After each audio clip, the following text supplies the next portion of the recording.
Hey, that's Veronica in her new job. Look at In that. heaven, It apparently. kind of in heaven. Is your new job at heaven? I'm an angel. Are you working for? Yeah, no, you got some good backlight there, but you look good. Doing God's work, making bots. Making the bots, building the bots. All right. Well, we're just going to start early and get this all underway. Okay. Because Veronica, I've totally identify with you. You're in a room where people can maybe hear you, and you don't want to disturb them. And I have done an episode of Tech News Today in an airport where I was like, oh my God, I'm bothering all of these people. And we're so nice. It's really hard to being this nice. I know. It's bad. And I have a super hard out at 2:30 because there's a meeting in here after me. We will definitely get you out of there. So, All right, here we go. Let me find my doc. All right. And don't feel like you have to whisper because I am. I need to change this so I can see it. Okay, here we go. Where do I press record? There. Audio hijack must quit. Did Tom just disappear? I can't hear you. I guess now I'm hosting Daily Tech News Show, is what is happening. I still can't hear you, Raj. You guys are, now everybody's gone? Oh my God. Now I'm alone in here. Roger's back. Can you hear me now? Yes. All right, sorry. Anytime I do the screen share, for some reason it automatically kills my mic, so I can't come back or something. Oh no. I think Tom might have had to reboot. Yeah, I think he's coming back. What happened? Oh, that was funny. That was so funny. All right, I'm going to disappear. Okay. Audio hijack just decided to change how it worked. Oh, good. Timely. Yeah, no, it was a good time. It's a good time for Oh, wait, for everything. can you hear me? Yes. Yeah, I can hear you, Raj. Share with me again, because I had to restart it because yeah. I couldn't talk to Veronica, and I had to Veronica, you're the only one that's working, and it's ironically enough over your Wi-Fi connection. Weirdly ironic. Yeah, listeners will not know that I already had to switch conference rooms because of the Wi-Fi. That was fun. It's a good time. I had my audio. All right, I'm getting to you, Roger. Here we go.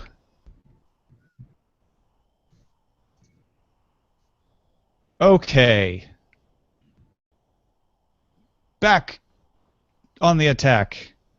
Here we go. Back at it again. 3, 2, 1. Daily Tech News Show is powered by its audience, not outside organizations. To find out more, head to dailytechnewsshow.com/support. This is the Daily Tech News for Monday, August 8th, 2016. I'm Tom Merritt. Joining me today from the location of her new job as product manager at Growbot and co-host of Sword and Laser, Ms. Veronica Belmont. Hello, how are you? I am doing fantastic. How are you? I am great. Did you have a nice week off without me? We missed you. We did. But we knew you were getting settled in, and we're glad to have you back and talking bots and other things with us once again. Did you have a nice first week? I did. There's so much to learn. I got a lot to catch up on, and I apologize. The Wi-Fi in here is not great. There's a lot of office noise going on, so it's not my typical podcasting studio, but hopefully we can make it work. Yeah, we will absolutely make it work. It's going to be wonderful. Just imagine we have someone on location inside the belly of the beast. I don't know what beast that is. Vice Gaming says the new 4K version of the PS4 is going to be announced on September 7th. That's what their sources say. And Strengths in our chat room wanted us to remind Australians to fill out their 5 yearly census forms today. But remember, only put Jedi if you're really a Jedi. Now for some more. Yeah, you don't want to mess around. Veronica, I've prepared Apple Rumors 3 ways for you today. Would you like me to introduce them to you? Please. to describe the servings. So from Chef Mark Gurman at Bloomberg, we have sources saying the next iPhone will feature a pressure-sensitive home button instead of a physical button with haptic feedback. It will also, Gurman says, lack the headphone jack. They're going Lightning only. The larger iPhone will come with a dual camera system.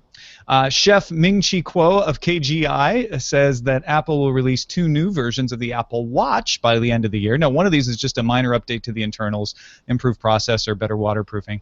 But the Apple Watch 2 would feature GPS, a barometer, and a higher capacity battery.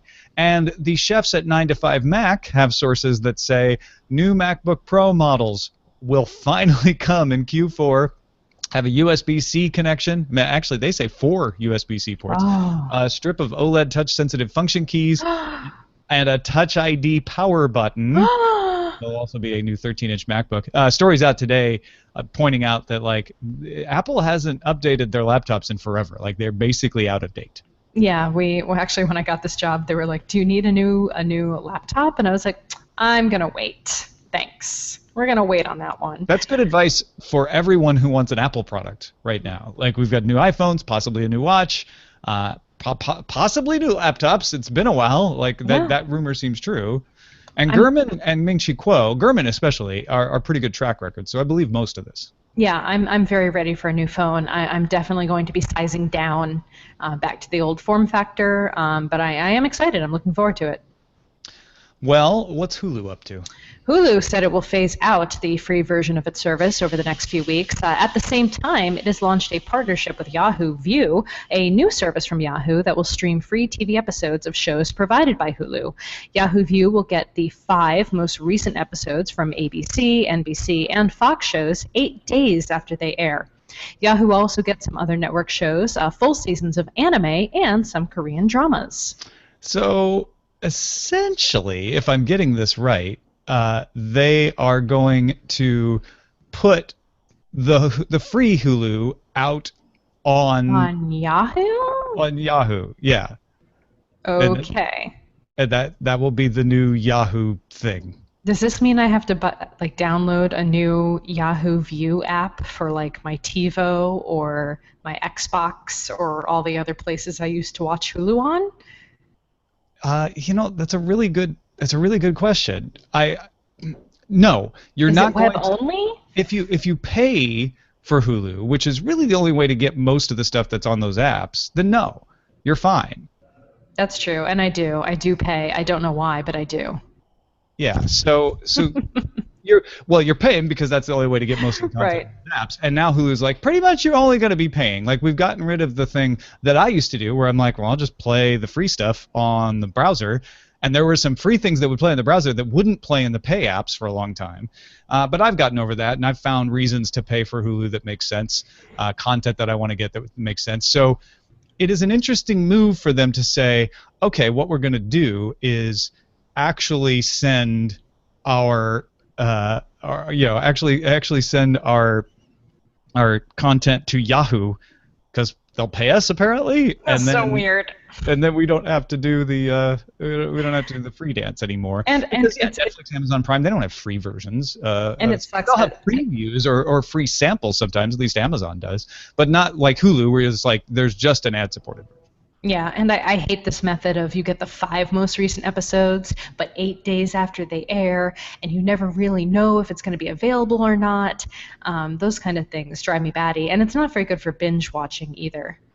No, it's not. So my trouble, if I were to say I had a trouble, is that we still don't know what this Yahoo View thing is or exactly where we're going to find it. It's a view.yahoo.com on the web, but are they going to have a bunch of apps? Are they going to have Apple TV placement, Roku placement? That was the problem with the previous Yahoo Video app.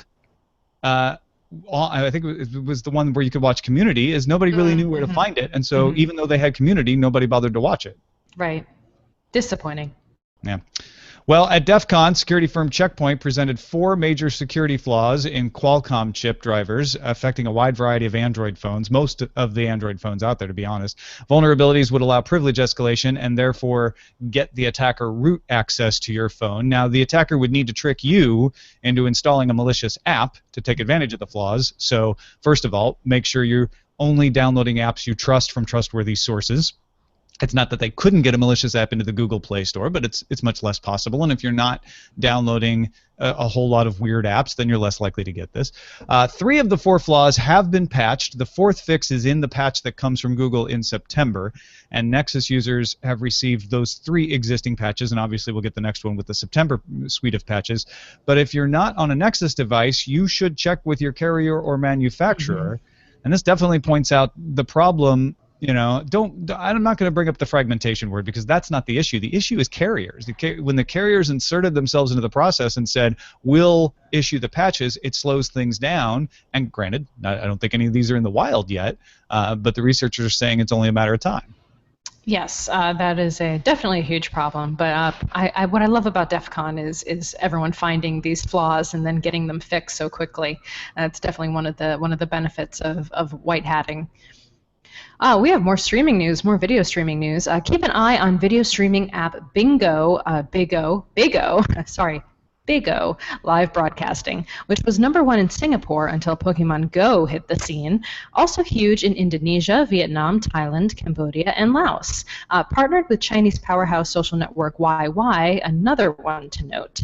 Bigo gamifies streaming with XP awarded for participation, including the purchasing of virtual gifts with in-app currency diamonds. Gifts can then be converted to beans, which can then be cashed out for real money at 6,700 beans minimum, which rounds out to about $32.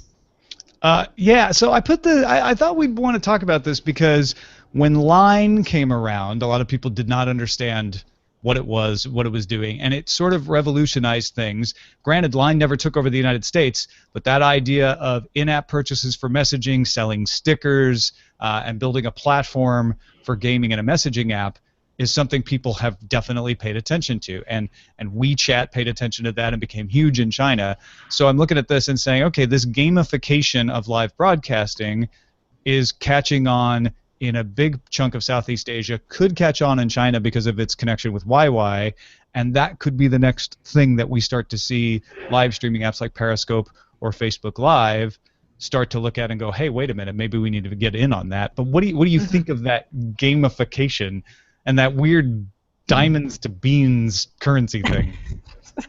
I don't really understand the idea of diamonds to beans, but also I'm not a young person in Singapore, so maybe that's more of the target audience right now. But it is, gamifying things definitely brings people in very quickly. It just is always a matter of, do they stick around? Is there enough value there to keep them returning to the app time and time again? And that's the biggest problem pretty much everyone has with apps of these kinds is stickiness. But yeah, if they can get people to buy things for beans, then sure. Yeah.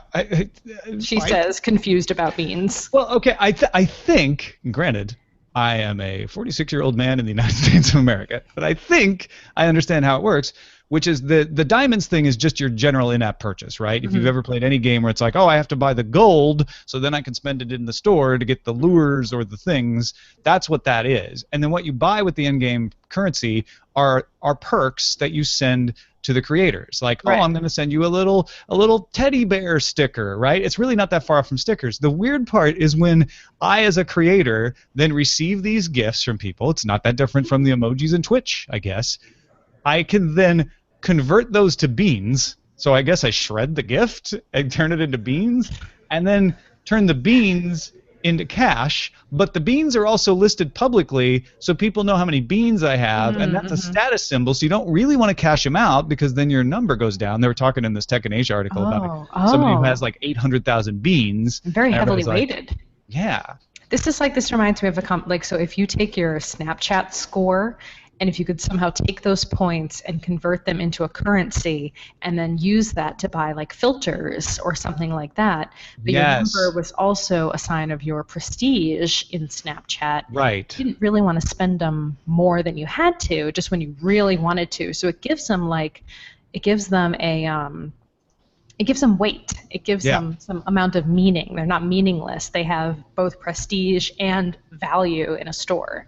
And it's easy for Bigo to monetize that because the amount of diamonds you have to buy to get a gift will always be less than the amount of beans it'll be cashed out for, right? So there's a profit level there. I guess it would also, now that you were putting it that way in Snapchat terms, I get it. If Facebook could do it where all the reactions I get, whether it's likes or smileys or whatever, could turn into a point count that I could cash out. It'd be a similar. Well, with Swarm, you do that. I mean, you get points by checking in places and by using your multipliers, and then you have your coin purse, and then you use those coins to spend on sticker upgrades. Yeah. So essentially, your sticker upgrades give you more coins, which then give you higher sticker upgrades, which encourage you to check in more. So it's kind of. But then what happens when you run out of stickers? But you can't cash out your stickers. Yeah. No, there's nothing to cash them out for other than. There's nothing to cash out your coins for other than stickers. That's the thing that Bigo has going on, is the ability to cash out. Mm-hmm. By the way, thank you for informing my wife that she didn't lose Swarm points by checking me in or having me check her in. No. She would never check me in before. Now she checks me in all the time because she found out she gets bonus points. But if she's using multipliers and you're not, then she could miss out on those multiplier bonuses by letting you check her in as opposed to her checking you in. Don't tell her that. Okay. Softpedia recounts how French security researcher Ivan Kwiatkowski was helping his parents avoid some ransomware. They'd gone to a website and were getting these weird messages, and he's like, just don't ignore the messages. You don't want to get ransomware. And as he was headed home, I'm gonna editorialize. I don't know if he's thinking about this. When he was headed home. I like that he's walking through the streets of France, thinking, So he got home and he used a VM to access that same website that had tried to affect his parents and called the phone number it gave, although in the screenshot it shows a chat, so I don't know if he called and then started a chat or what, but he got in touch with the people from the ransomware that were trying to get his parents, gave them what's called a test credit card number. So the test credit card number will validate. It's a way to test e-commerce sites, but you can't charge anything to it. So of course that was driving them crazy because they were able to validate his credit card, but they couldn't put through any charges on it. And then he had another idea. As they were struggling with the credit card number, he said, I've got bad eyesight.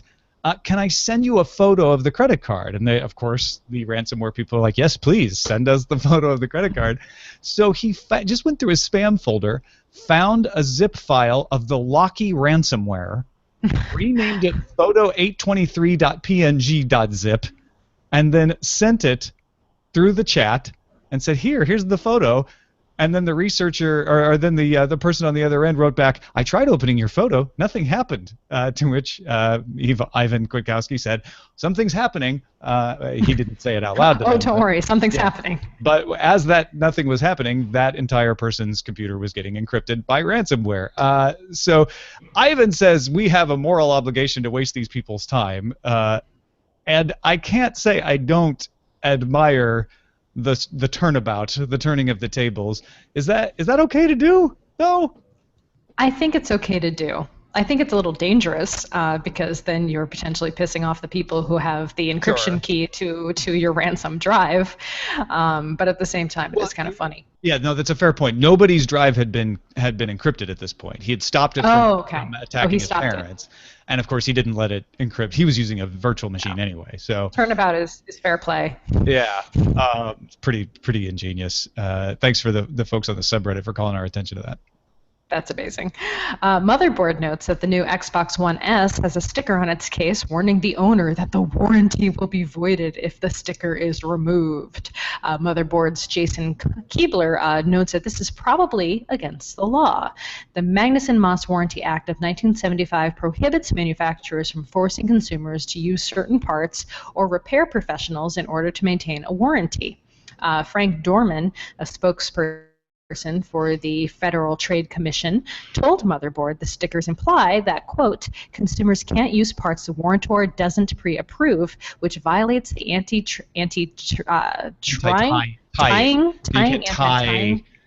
can't tie repair to your product, I guess. the anti-tying provisions of MMWA.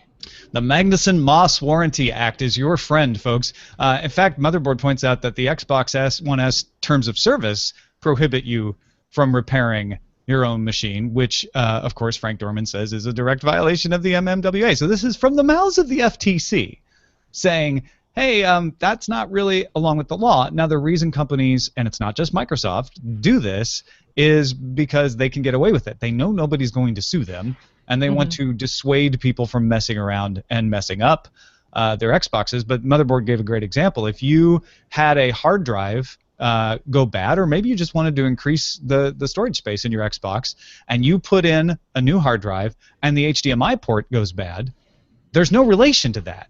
The burden of proof is on Microsoft to prove that you putting in that hard drive somehow messed up the HDMI port. And granted, we can all think of scenarios where maybe that could happen, but it's very unlikely. So if all you did was put in a working hard drive and it worked, Microsoft is saying that violates your warranty and we won't replace the broken HDMI port according to our terms of service. And what the FTC is saying is no, you can't do that. That's against the law. You have to go ahead and fix it. You can't have someone violate their warranty by not messing up their own machine. You have the right to repair your own machine. Right. But yeah, these stickers still show up everywhere. Yeah. Take them off. I actually don't. Because, I mean, the problem is, do you have the money to fight them in court? There would have to be some kind of class action or something for this to end up being an issue. Not. Yeah. All right. Well, thanks to all those who participate in our subreddit at dailytechnewsshow.reddit.com. As we said, we got some great stuff in there, as we do every day. Big thanks to Goobert, who put in the Hulu story. Steve I.O. put some stuff in there. Benji Tech. Inga Ning is in there again. Good to see you back. Flying Spatula. Motang. And more. Strike It Rich 1. Get in there and help them out. dailytechnewsshow.reddit.com. And that is a look at the top stories.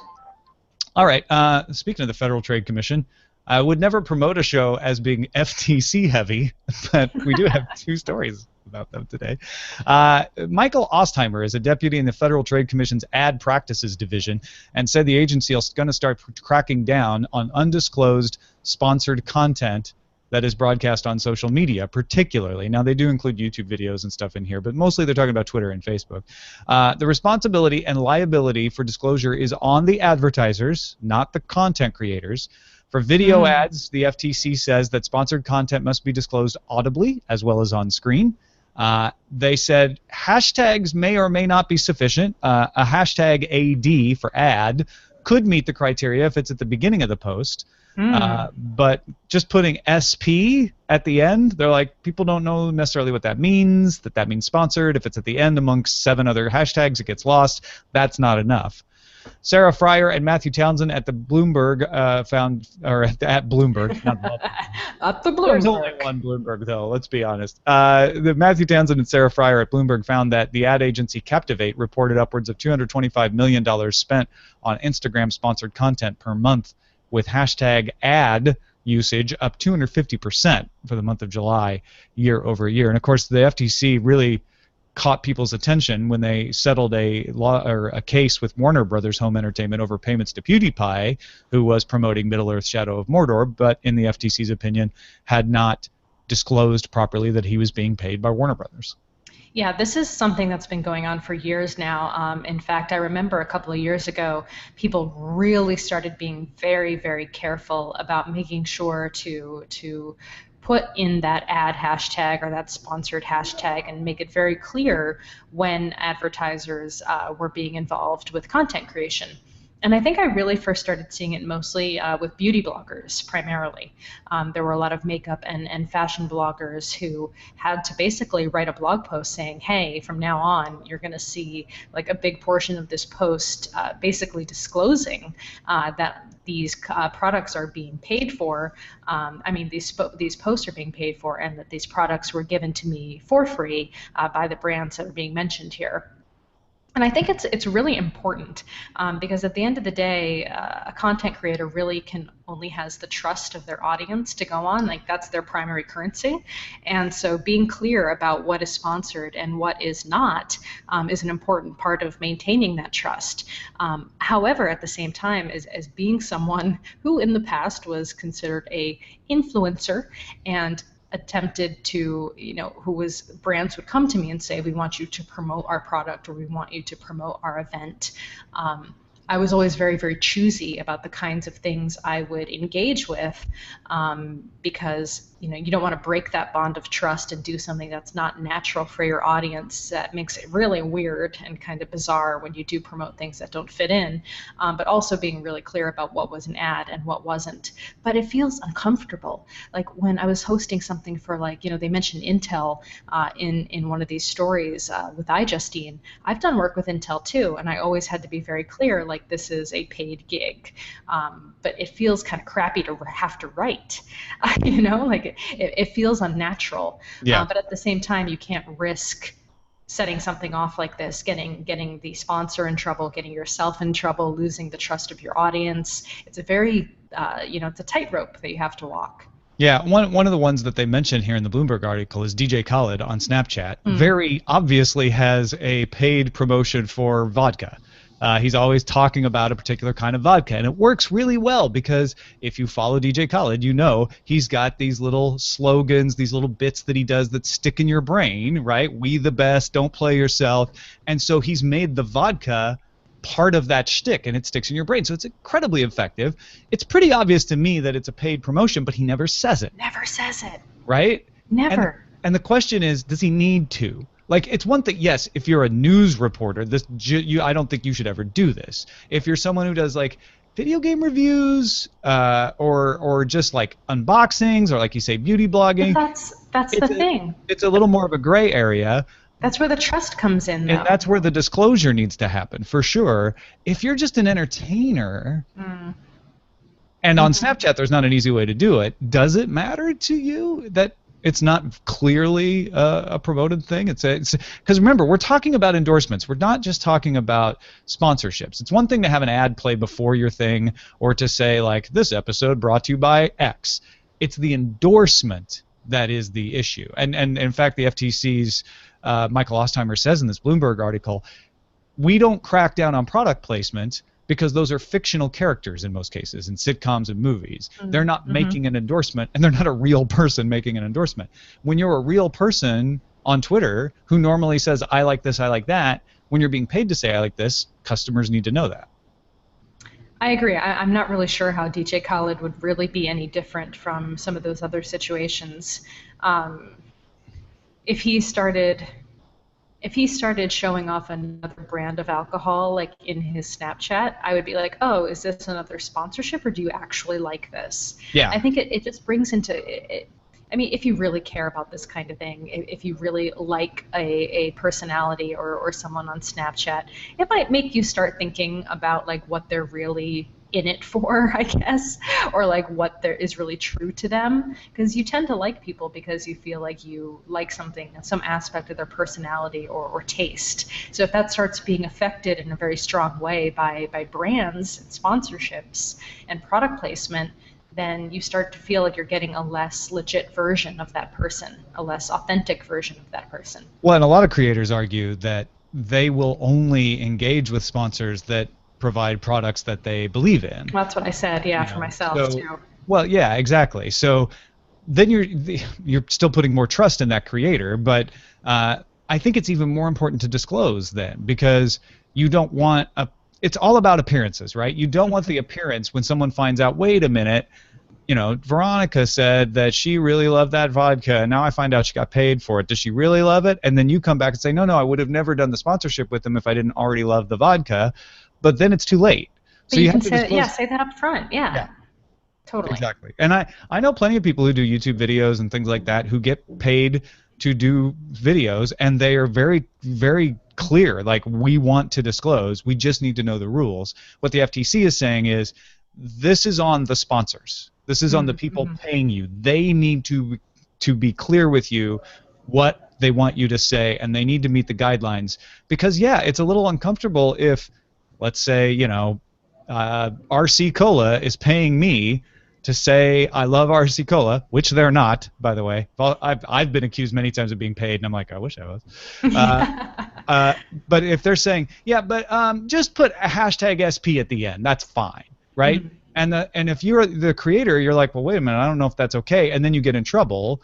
you're trying to go along with the client. So the person who has the power in that relationship is the sponsor. The sponsor should be the one saying, no, you got to put hashtag ad, or you have to say up front, like, hey, this review is brought to you by RC Cola. They're paying me to do this. You know, there has to be a way to do it that doesn't make it like crazy awkward, but also discloses like this is we're in a partnership here. And in fact, I think that's what Justine Nazarick says in this article as well. Is I try to say in partnership with, or as a paid promotion whenever possible. Yeah. Well, I'm just going to be clear that I have not been paid by anyone today except you people who support the show directly. So let me just disclose that I am paid by you, or some of you anyway. Get it out there on the table. Same for Veronica here. Shall we get to our pick of the day? Our pick of the day is socks.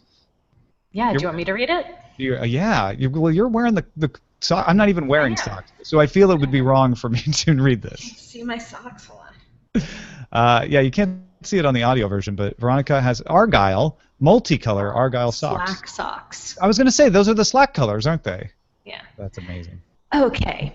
So, Soren writes, I've been thinking of a pick of the week, socks. Okay, not the general concept of socks, which is of course quite brilliant by itself, and it's something we all need and use daily for the most part.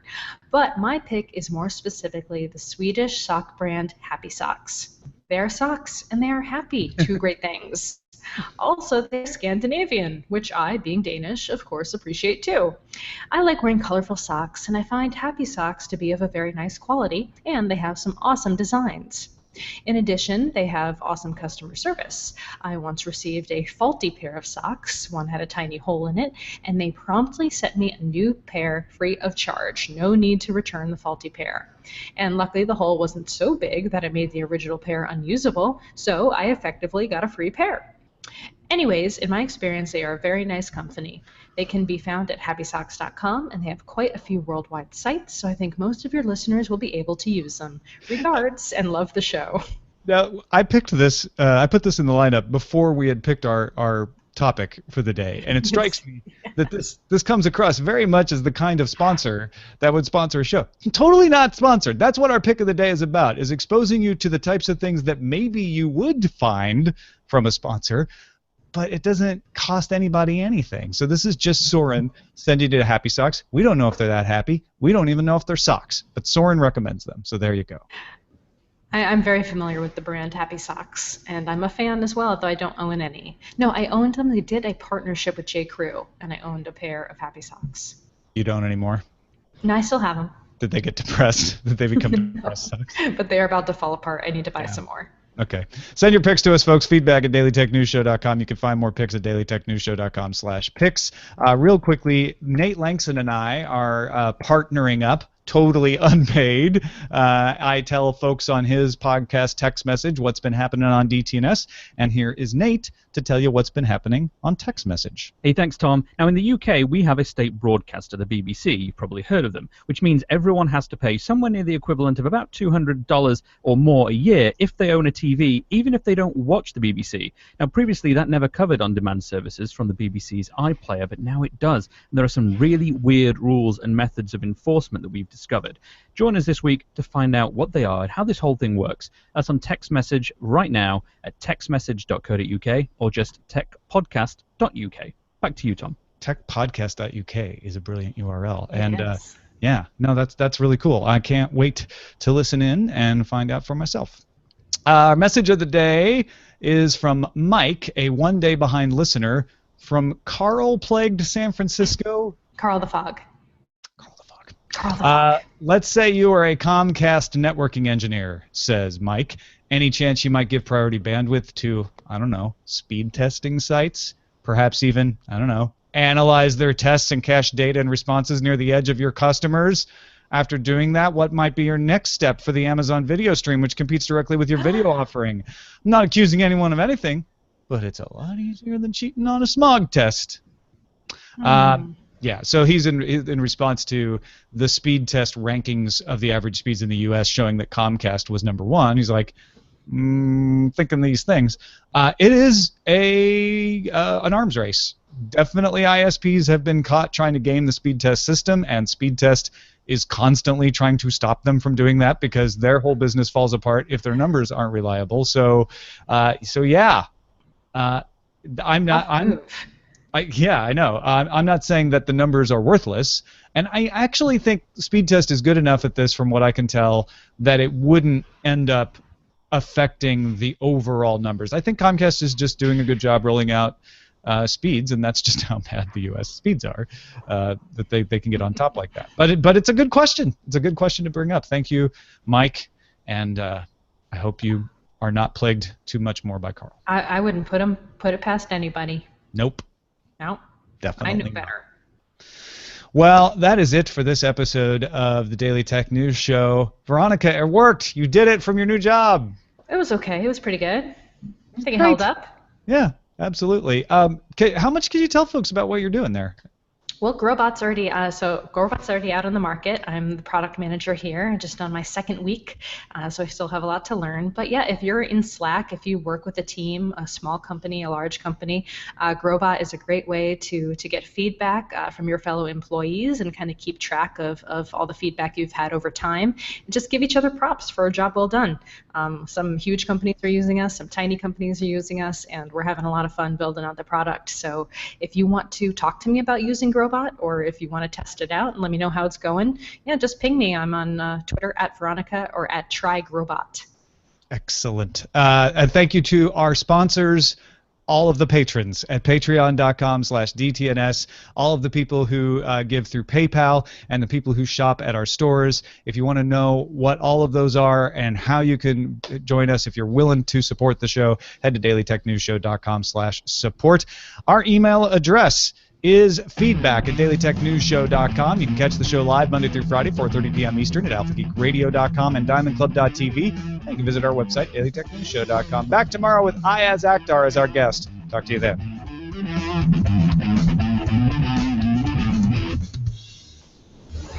This show is part of the Frog Pants Network.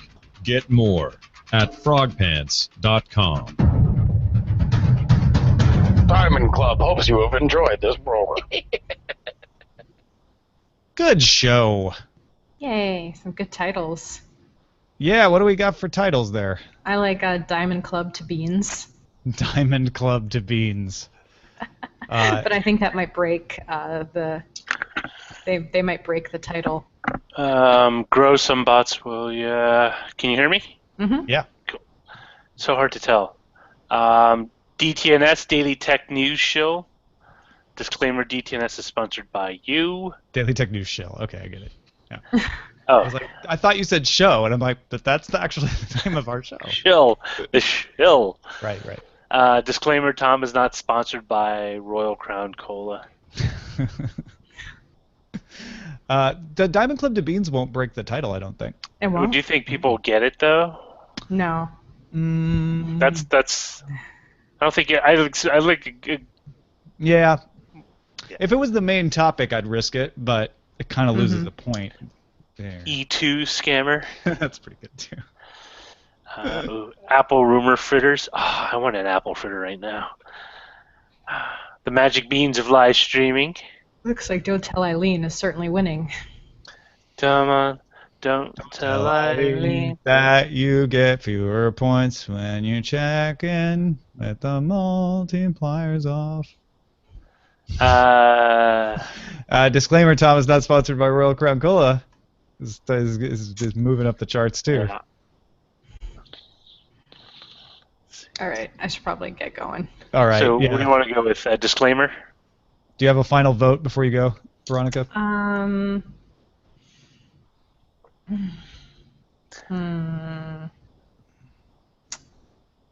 like Don't Tell Eileen.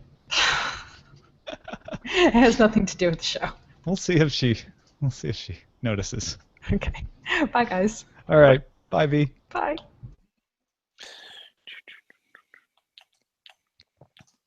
Yay! Should we go All right, change title. Change the title. Disclaimer: Tom is not sponsored by Royal Crown Cola. It's fine. Don't tell Eileen. A lot of people won't know what that means. So. Yeah. So I like the disclaimer one. Disclaimer: DTNS is sponsored by you. Oh, I already voted for that. I'll vote for it.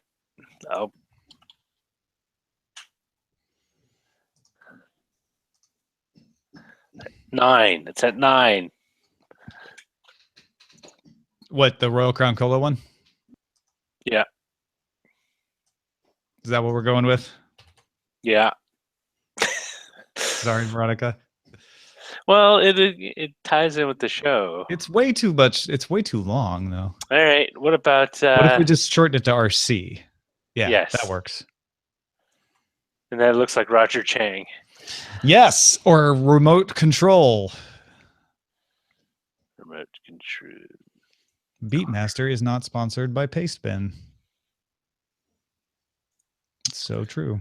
Let's see who I got for those weeks. I have not replied back. Let me see. I got so many things to do.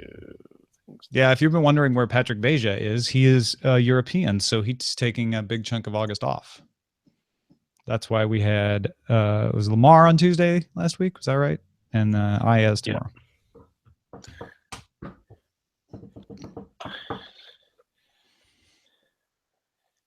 It's good. It's a good show. I wonder if he went to Euro Disney or he just. I don't think so. I don't know Has where he he's been going. to Euro Disney? Oh yeah, he has. He's been to all the. He's been to Japan Disney, Euro Disney, and Anaheim Disney. I don't know if he's been to Orlando, but I think he's mentioned all those. Now I've probably gotten it wrong, and he'll tell me. So when he gets back. I've the only foreign theme park I've been to is the. Oh, no, I've been to 2 foreign theme parks, but the last one was Universal Studios in Osaka. See, I want to go to Universal Studios in Osaka, but we only have a day in Osaka, so everyone's like, we're not going to spend our only day in Osaka going to a place we could go in the U.S. Unfortunately, I think they may be right. Well, but you could say that about pretty much everything. A department store. Well, no, there's lots of things that you can't go to in the U.S. I mean, I get it. You don't get it? This is what happens when I try to reason with you and edit at the same time. Reasonable edits.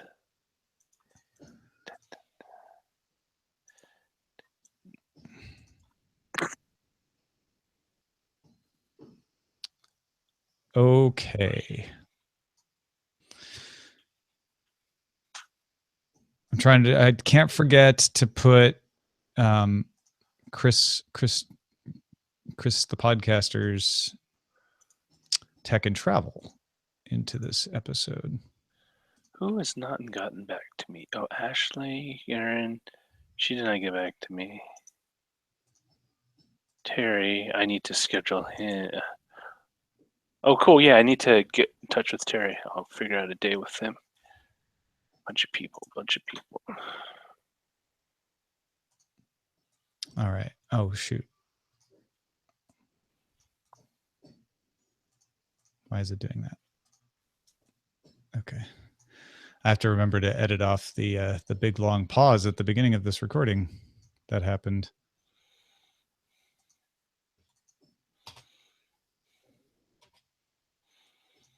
Look at that.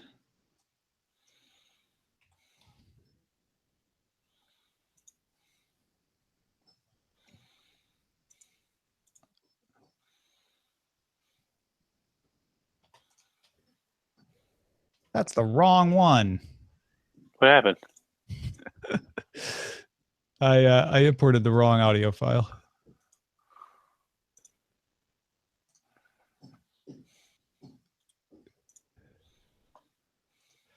Actually, I think I may have levelated the wrong audio file.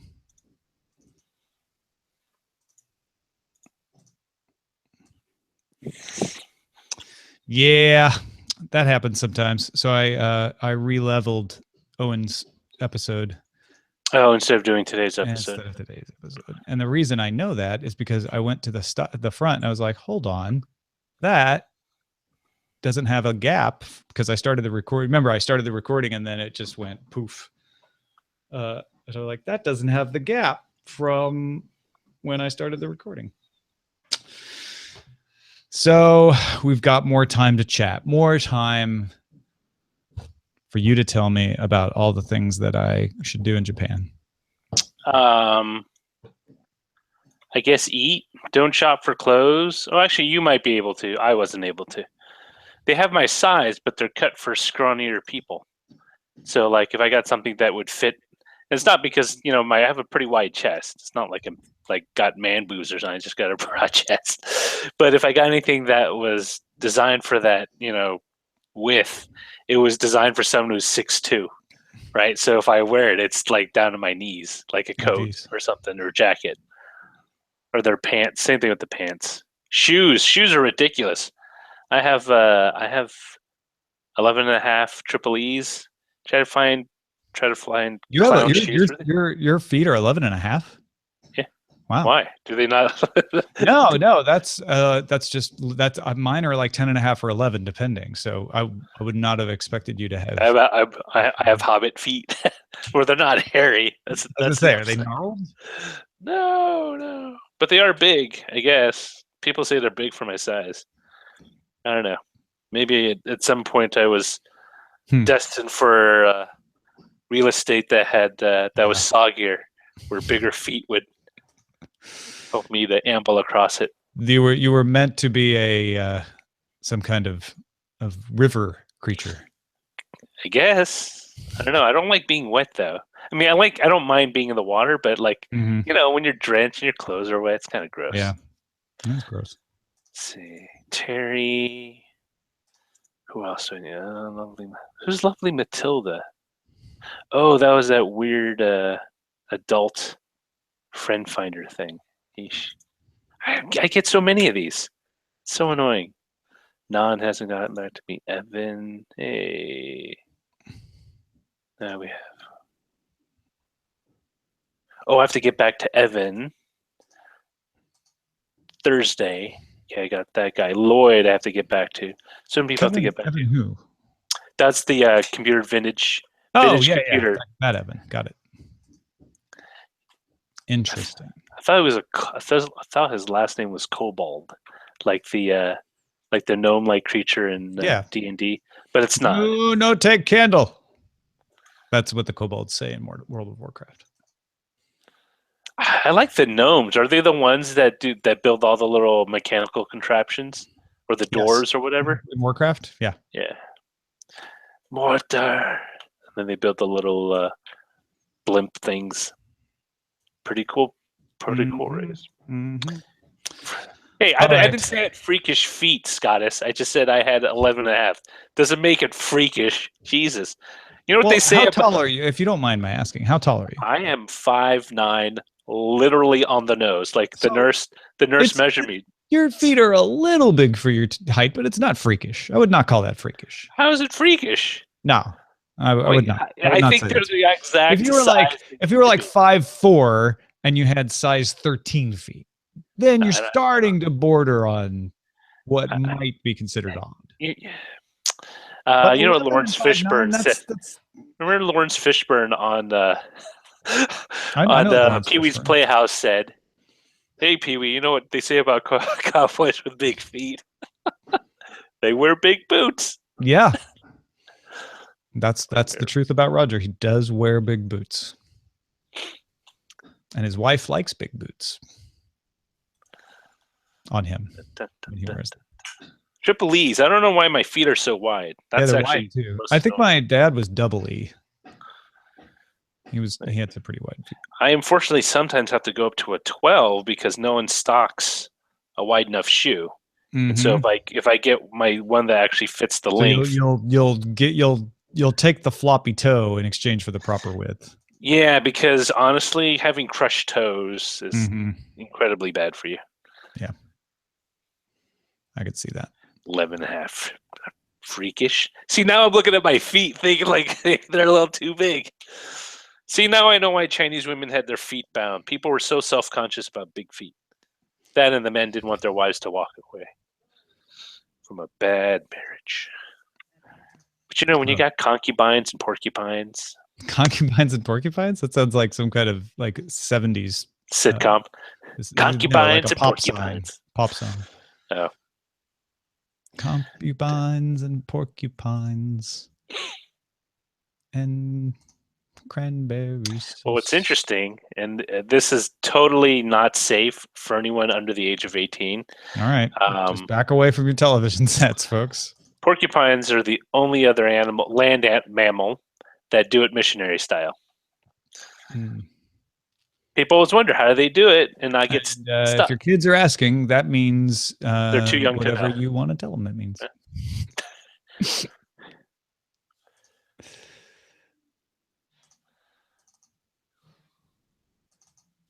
Crash Test Dummies.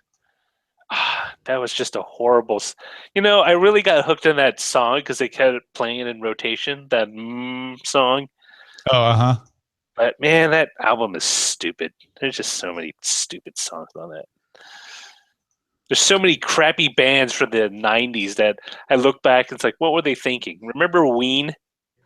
Push the Little Daisies and Watch Them Come Up? Oh, that's another stupid song. So many stupid songs. I don't know why I'm so angry, but I'm just damn. You know, you've always been. Yeah. Even my roommate in college said, Roger, you're an old man. All you ever do is complain about everything. It's like, well, there's nothing to be, nothing virtuous about extolling bad habits. Oops. When it wasn't yet hip to do so. Well, they only had the one or two. No, they had 2 albums. I know that guy went solo, but he had a freakishly huge head for his body. Kind of like Billy Corgan, which is why I don't think he should have ever shaved his head. Because then he looks like I'm. You know what? I should just shut up. I'm going to be mean and. Don't be mean to Billy Corgan. Caustic. Although I have to say, your appearances on the show recently have met with vocal approval. I don't know if you've been looking at the emails. I look. Are excited. I saw the 2 emails. Were there more? There's a couple more. Or Roger. What did Eileen call me? I'm like, what's his name on Community? Abed? Abed? She called you Abed? Because all I do is just point out people's flaws. All you do is win. All right, we're going to wrap it up here so I can focus on making sure this gets uploaded. But thank you all for joining us. You're the best. Please tip your waitress. Try the vegan veal, and we'll see you tomorrow. Bye.